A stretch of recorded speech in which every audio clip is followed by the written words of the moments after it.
சுபானக்க மக்களே, என்ன மக்களே, திவ்யாவும் சாண்ட்ராவும் உங்களுக்கான ஆட்டத்தை ஆரம்பிச்சிட்டாங்க போலயே.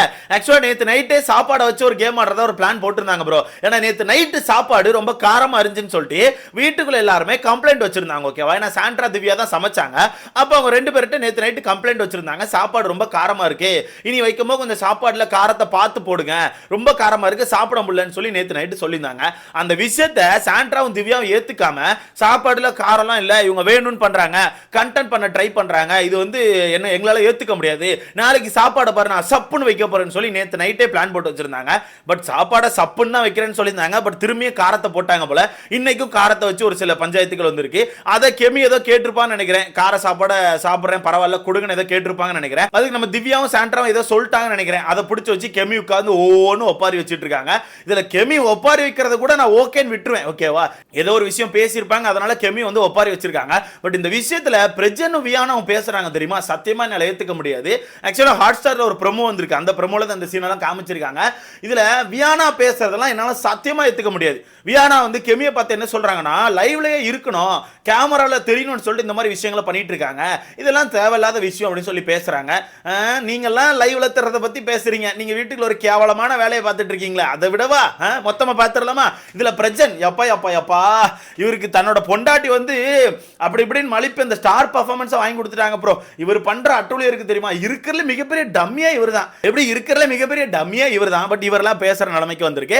சரி ஓகே, என்னென்ன சம்பவங்கள் நடந்திருக்கு, அதை யார் யார் தட்டி கேட்கிறா, எல்லா விஷயத்தையும் மொத்தமா பார்த்துடலாம். ஸோ வீடியோக்குள்ள போறதுக்கு முன்னாடி மறக்காம இந்த வீடியோ லைக் பண்ணி சேனலை சப்ஸ்கிரைப் பண்ணிக்கோங்க. நீங்க போடுற ஒவ்வொரு லைக் வந்து நம்ம வீடியோவை இன்னொரு 10 பேருக்கு சஜஸ்ட் பண்ணோம். ஸோ முடிஞ்ச அளவுக்கு லைக்கை போட்டு சேனலை சப்ஸ்கிரைப் பண்ணிக்கோங்க.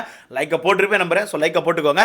சப்ஸ்கிரைபும் ஃப்ரீ தாங்க, தட்டி விடுங்க. வரப்போற நாட்களில் கண்டிப்பா கண்டென்ட் வரும், நல்லபடியா நம்ம பேசலாம், கவலைப்படாதீங்க. கொஞ்சம் இப்போ போரிங்கா தான் போயிட்டு இருக்கு, ஒன்றும் பண்றதுக்கு இல்லை. ஓகேவா? சரி ஓகே, நம்ம ப்ரோமோல என்ன இருக்குன்னு பாத்துறலாமா? இதுல திவ்யா வந்து கனிகிட்ட சொல்லிட்டு இருக்காங்க என்னன்னா, நேத்து சாப்பாடு காரமா தானே இருந்துச்சு, நேத்து சாப்பாடு காரமா இருந்துச்சுன்னு சொல்லிட்டு அவ்வளவு பேசுனீங்களா, அப்ப இன்னைக்கு மட்டும் ஏன் சாப்பாடு சாப்பிடுறீங்க, இன்னைக்கும் காரமா தானே இருக்கு, இன்னைக்கு மட்டும் இந்த கார சாப்பாடு சாப்பிடுறீங்கன்னு சொல்லிட்டு கனி அவர்கள்ட்ட பேசிட்டு இருக்காங்க. அப்ப பிரச்சனை அந்த இடத்துல என்ன பண்றாருன்னா, கெமி தான் அந்த கார சாப்பாடை கேட்டா, அவ தான் காரமா இருந்தாலும் பரவாயில்ல கொடுங்க, கொஞ்சோண்டு தயிரும் சேர்த்து கொடுத்துருங்க, நான் சேர்த்து சாப்பிடுறேன்னு சொல்லி கேட்டான்னு சொல்லிட்டு பிரச்சனை அவர்கள் சொல்றாப்ல. அப்ப இந்த இடத்துல ஒரு விஷயம் மட்டும் நல்லா தெரிஞ்சு போச்சு, சாப்பாடு திரும்பி காரமா தான் இருக்குது. அப்ப அந்த கார சாப்பாடை கெமி வந்து பரவாயில்ல கொஞ்சோண்டு தயிர் வச்சு மட்டும் கொடுங்க, நான் சாப்பிட்டுக்கிறேன்னு சொல்லி கேட்டு இருந்திருக்காங்க. அதை வச்சு தான் ஏதோ பஞ்சாயத்து வந்திருக்குது, ஓப்பனா தெரியுது. ஓகேவா? இதுல அரோரா வந்து ஒரு கொஸ்டின் பண்றாங்க என்னன்னா, இது காரம் ஓகேனா சாப்பிடுங்கன்னு சொல்லுங்க, அதுல என்ன தப்பு இருக்கு அப்படின்னு சொல்லி ஏதோ கேட்கறாங்க. எனக்கு தெரிஞ்ச அரோரா மட்டும் தான் இந்த கிச்சன் டீமுக்கு ஆப்போசிட்ல ஏதாவது பேசுவாங்கன்னு நினைக்கிறேன். ஏன்னா மத்தபடி எல்லாருமே சும்மா தலையாட்டி பொம்மை மாதிரி என்ன நடந்தாலும் தலையாட்டிட்டு போயிடுறாங்க ப்ரோ. ஒரு கொஸ்டின் பண்ணணும், அங்க ஒரு சண்டையை போடணும், யாராவது தப்பு பண்ணி தான் அந்த தப்பை உடைக்கணும், அந்த மாதிரி விஷயத்தை யாருமே பண்ண மாட்டாங்க. அதனால தான் முக்கியமா இந்த பிக் பாஸ் போர் அடிச்சிட்டு இருக்குது. அந்த இடத்துல அரோரா மட்டும் தான் கொஸ்டின் பண்றாங்க, கார சாப்பாடா இருந்தா இந்த சாப்பாடு காரமா இருக்கு ஓகேவா அப்படி சொல்லி கேளுங்க, அதுல தப்பு இல்லையே அப்படின்ற மாதிரி ஏதோ கேக்குறாங்க. இதுல இருந்து நல்லா தெரியுது அரோரா மட்டும் தான் கொஸ்டின் பண்ணிருக்காங்கன்னு சொல்லிட்டு. அப்புறம் அப்படியே கட் பண்ணி வெளியே காமிச்சா நம்ம திவ்யா வந்து என்ன பண்றாங்கன்னா, வியானா கிட்ட போய் சொல்லிட்டு இருக்காங்க. என்ன சொல்றாங்கன்னா, இங்க பாருடா, சும்மா சும்மா எல்லா விஷயத்துக்கு ஏதாவது பண்ணிட்டே இருந்தா நாங்க என்னடா பண்ண முடியும், சும்மா சும்மா ஏதாவது சொல்லிட்டே இருக்காங்கடா, பாயிண்ட்ஸ் எல்லாம் ஏதோ பேசணும்னு சொல்லி பேசிட்டு இருக்காங்கடான்னு சொல்லிட்டு திவ்யா வந்து வியானா கிட்ட கம்ப்ளைண்ட் வைக்கிறாங்க. அப்ப வியானா யார் கூட உட்கார்ந்து இருக்காங்க தெரியுமா, எஃப்ஜே கூட உட்கார்ந்து சாப்பிட்டுட்டு இருக்காங்க. சரி சரி சரி, யார் அது பக்கத்துல எஃப்ஜே அதுன்னு, அவன் வீட்டு தலை தானே, அவன் கூட ஏன் சுத்திட்டு இருக்கீங்க, சரி சரி ஓகே அதை பத்தி நம்ம பேசுவோம். அப்ப அந்த இடத்துல வியானா என்ன சொல்றாங்கன்னா, கெமி சும்மா பண்றாங்க, கெமி வந்து லைவ்ல வரணும்னு சொல்லிட்டு சும்மா ஏதோ பேசணும்னு சொல்லி பேசிட்டு இருக்காங்க, இதெல்லாம் ஒரு பாயிண்டே இல்ல, இது ஒரு ரீசனே கிடையாது, ரீசனே இல்லாம ஏதோ ஒன்று பண்ணிட்டு இருக்காங்க, நீங்க கண்டுக்காதீங்க, அவங்க லைவ்ல வரணும்னு சொல்லி இப்படி பண்றாங்கன்னு சொல்லிட்டு வியானா அவர்கள் கெமியை பார்த்து இப்படி சொல்றாங்க. இப்படி கெமி வந்து லைவ்ல வரணும்னு சொல்லிட்டு இந்த மாதிரி வாண்டடா சண்டை போடுறாங்களாம். ஓ ஓகே ஓகே ஓகே, உங்க லைவ்ல வரணும்னு சொல்லிட்டு வாண்டடா சண்டை தான் போடுறாங்க.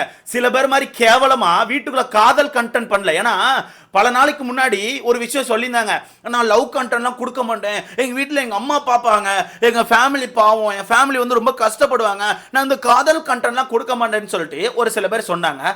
அதே ஒரு ஆள் தான் இப்போ வீட்டுக்குள்ள எச்சத்தனமா ஒருத்தவங்க கூட அப்படியே காதல் கண்டென்ட் கொடுக்குற மாதிரி எஃப்ஜே எஃப்ஜே எஃப்ஜே எஃப்ஜே அப்படின்னு சொல்லி சுத்திட்டு இருக்காங்க. அது யாருன்னு தெரிஞ்சா அவங்களே கொஞ்சம் சொல்லுங்க. வியானா உங்ககிட்ட தான் கேட்குறேன். அது வீட்டுக்குள்ள ஒருத்தவங்க இருக்காங்க, இப்போ புதுசாக உருவாயிருக்காங்க, நானும் 2 நாளாக கவனிச்சிட்டு இருக்கேன். நைட்டு அவங்க கூட உட்காந்து நல்லா பேசுறது, காலையில் ஆன பிறகு மெனக்கெட்டு அவங்ககிட்ட போயிட்டு என்னடா ஏய் சாப்பிட போலாமா அப்படின்ற மாதிரி பேசுறது, இந்த மாதிரி விஷயங்கள்லாம் பண்ணிட்டு இருக்காங்க. அந்த ஆள் யாருன்னு பார்த்து அவங்களே கொஞ்சம் உடச்சு விடுங்க, ஓகேவா? ஏன்னா நீங்க தான் அந்த வீட்டில் கொஞ்சம் நேர்மையா பேசிட்டு இருக்கீங்க, அந்த வீட்டில் அந்த ஆள் யாருன்னு சொல்லி கொஞ்சம் பார்த்துருங்க. ஏன்னா எஃப்ஜி அவங்க பக்கத்தில் தானே இருக்காப்ல, அப்படி இருக்கும்போது அவங்களும் பக்கத்தில் தான் உட்காந்துருப்பாங்க. கொஞ்சம் இந்த கண்ணாடி பார்த்தீங்கன்னா கரெக்டாக தெரிஞ்சிடும் யாருன்னு சொல்லிட்டு. யார் லைவ் காண்டி கேவலமான வேலையை பார்த்துட்டு இருக்கா, யார் லைவ்ல இருக்கணும், இந்த வீட்டுக்குள்ள ஸ்டே ஆகணும், சர்வே ஆகணும்னு சொல்லிட்டு காதல் கண்டென்ட்டை கையில் பிடிச்சிட்டு இருக்கா அப்படிங்கிற விஷயம் கண்ணாடி பார்த்தா தெரியும். கொஞ்சம் கண்ணாடி பார்த்துட்டு பேசுங்க, சரியா?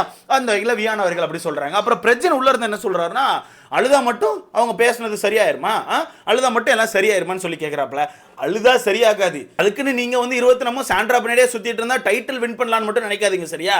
சாண்ட்ரா பின்னாடியே சுத்திட்டு இருந்தா வீட்டுக்குள்ள எல்லாம் நமக்கு கிடைக்கும். நாமினேஷன் ஃபிபாஸ்ல இருந்து ஸ்டார் பர்ஃபார்மர்ல இருந்து எல்லாமே நமக்கு கிடைச்சிரும், டைட்டிலும் நமக்கு கிடைச்சிரும்னு சொல்லி நினைக்காதீங்க. வாய்ப்புகளே கிடையாது. மக்கள் தூக்கி வெளியே போட்டுருவாங்க, அதை முதல்ல புரிஞ்சுக்கோங்க.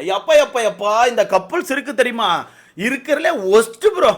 இவர் ஸ்டார் பர்ஃபார்மரா, வீட்டுக்குள்ள ஸ்டார் பர்ஃபார்மர் கொடுக்குறாங்க, மண்டையை கழுவுறாங்க. ரம்யா மண்டையை போட்டு கழுவி, ரம்யா அவர் தான் பயங்கரமா பண்ணியிருக்காரு பார்த்துக்கோ, அவர் எடுத்த கேரக்டரை சூப்பரா பண்ணியிருக்காரு பார்த்துக்கோ, அவர் தான் பயங்கரமா பாத்திரம் கழுவினார் பார்த்துக்கோ, அவர் தான் எல்லா வேலையும் சூப்பரா பண்ணார் பார்த்துக்கோன்னு சொல்லிட்டு ரம்யா மண்டையை கழுவி ஸ்டார் பர்ஃபார்மன்ஸ் கொடுத்தாச்சு. இதுல திருப்பி நான் சாண்ட்ரா கிட்ட ஒன்று கேட்குறேன், இது என்ன டாஸ்க், இது என்ன மேட்ச், என்ன டீம்னு ஏதாவது ஒரு இளவு தெரியுமா தெரியாதா?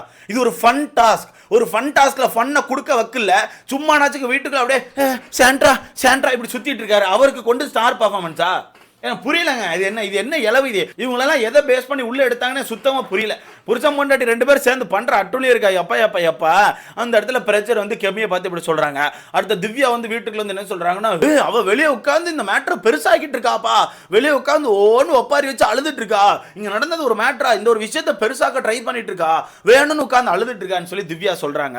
Okay Divya, okay got it. Okay, அழுதாங்கன்னா அவங்க கண்டென்ட் பண்ண ட்ரை பண்றாங்க. ஓகே, அழுதாங்கன்னா ஒரு சின்ன விஷயத்தை பெருசு பண்ண ட்ரை பண்றாங்க. ஓகே, அப்ப திவ்யா நீங்க வீட்டுக்குள்ள வந்த முதல் வாரத்துல முதல் நாளோ 2வது நாளோ கான்ஃபரன்ஸ் ரூம் போயிட்டு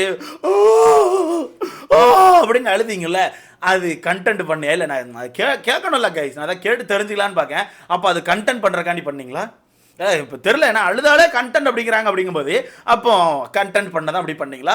நீங்கள் பண்ண தப்புகளை, நீங்கள் வீட்டுக்குள்ள கத்திட்டு சுற்றின விஷயத்தெல்லாம் மறைக்கிறதுக்காண்டி கான்ஃபரன்ஸ் சென்டரில் போய் உட்காந்து ஒப்பாரி வச்சிங்களோ? இல்லை, நான் கேட்டு தெரிஞ்சுக்கணும், அவ்வளோதான். எனக்கு என்னன்னா, நேற்று கார சாப்பாடுன்னு சொல்லி எல்லாரும் கம்ப்ளைண்ட் பண்ணியிருக்காங்க ப்ரோ. உண்மையாகவே சுத்த மனசு உள்ளவங்க என்ன பண்ணுவாங்க, காரமாக இருந்துச்சாப்பா சரிப்பா நாளைக்கு காரத்தை கொஞ்சம் கம்மி பண்ணுறேன்னு சொல்லி கம்மி பண்ணுவாங்க. நான் திவ்யா என்ன பண்ணாங்க தெரியுமா, காரம் இருக்குதா, அப்போ வேணுக்குன்னு நீங்கள் பண்ணுறீங்க, நாளைக்கு பாரு நான் காரத்தை என்ன பண்ணுறேன்னு பாரு, சப்புன்னு வைக்கிறேன் பாருன்னு சொல்லிட்டு வீம்புக்கு நேத்தே பேசிட்டு இருந்தாங்க. ஓகேவா? அப்ப பக்கத்துல உட்காந்து சாண்ட்ரா கூட சொல்றாங்க, அவங்களுக்கு காரம் பிரச்சனை இல்லடா, நீயும் நானும் சமைக்கிறதா பிரச்சனை, நீயும் நானும் தான் அவங்களுக்கு பிரச்சனை, நம்ம 2 பேரும் கண்டென்ட் ஆக்க ட்ரை பண்றாங்கன்னு சொல்லி அவங்களே தற்பெருமையா பேசிக்கிறாங்க. வீட்டுக்குள்ள அவங்க 2 பேரையும் ஒரு ஆளாவே யாரும் மதிக்கல, அவங்களே தான் மாத்தி என்னத்தையாச்சும் பேசிக்கிட்டு பெரிய ரவுடிசம் பண்ற மாதிரி, பெரிய வாம்பயர் மாதிரி அவங்களே பேசிட்டு சுத்திட்டு இருக்காங்க. அந்த வகையில் திருப்பியும் காரத்தை போட்டுட்டு அந்த கார சாப்பாடுல யாரோ கம்ப்ளைண்ட் பண்ணதுக்கு அதுக்கும் என்னத்தையே சொல்லி ஒரு பொண்ணு அழ வச்சுட்டு, அந்த பொண்ணு கண்டென்ட்டுக்கே அழுதுன்னு வச்சுப்போம்ப்பா, கண்டென்ட்டுக்காண்டி தான் அழுது. ஓகேவா? எனக்கு தெரிஞ்சு கெமி இந்த வீட்டுல அதிகமாக அழுது நான் பார்த்ததே கிடையாது. அப்போ அழுறாங்கன்னா ஏதோ ஒரு ரீசன் அவங்களை வந்து உடச்சிருக்கு. ஓகேவா? ஏதோ ஒரு ரீசன் காண்டி அவங்க அழுறாங்க. ஆனால் அழுறதை நீ கண்டென்ட் சொல்றனா, அப்போ நீங்க அழுது கண்டென்ட் தானே? அப்படி இருக்கும்போது கார சாப்பாடை நீங்க வந்து காரத்தை கம்மி பண்ணிருக்கணும்ல, ஏன் காரத்தை கம்மி பண்ணாம நேத்து காரமா இருந்துச்சு சாப்பிடல, இன்னைக்கும் காரமா இருக்கு ஏன் சாப்பிடுறீங்கன்னு கேட்டா எல்லாரும் அழத்தானே செய்வாங்க. சாப்பிட வந்தவன்ட்ட ஏன் சாப்பிட்றேன்னு கேட்டா அவன் அழத்தான் செய்வான். தெரியல ப்ரோ, இது என்ன இளவு பிக் பாஸ்னா எனக்கு புரிய மாட்டேங்குது ப்ரோ. ஒரு மாதிரி குப்பை மாதிரி போயிட்டு இருக்கு, ஒருத்தனை உருப்படியான கண்டென்ட்டுக்குள்ளே போக மாட்டேக்கான், எல்லாம் மாற்றி ஏதோ பண்ணணுங்க பேரில் என்னத்தையோ பண்ணிட்டு இருக்கானு ப்ரோ. ஒஸ்ட்டாக போயிட்டு இருக்கு. சத்தியமாக சொல்கிறேன், இந்த ஒயில் கார்டெலாம் வெளியே எடுத்துருங்கப்பா. இந்த ஒயில் கார்டெலாம் வெளியே எடுத்துட்டு ஆல்ரெடி எவிக்ட் ஆகி வெளியே போனாங்க தெரியுமா, அவங்கள தூக்கி உள்ளே போடுங்க, அது கூட நல்லா இருக்கும் போல. விட்டா தண்ணி பழத்தை ரிட்டன் வீட்டுக்கு கூட வச்சுருவாங்க போலையா. ஸோ இதை பற்றி உங்களுக்கான கருத்தை மறக்காம கமெண்ட்ல போடுங்க, அடுத்தல பார்க்கலாம்.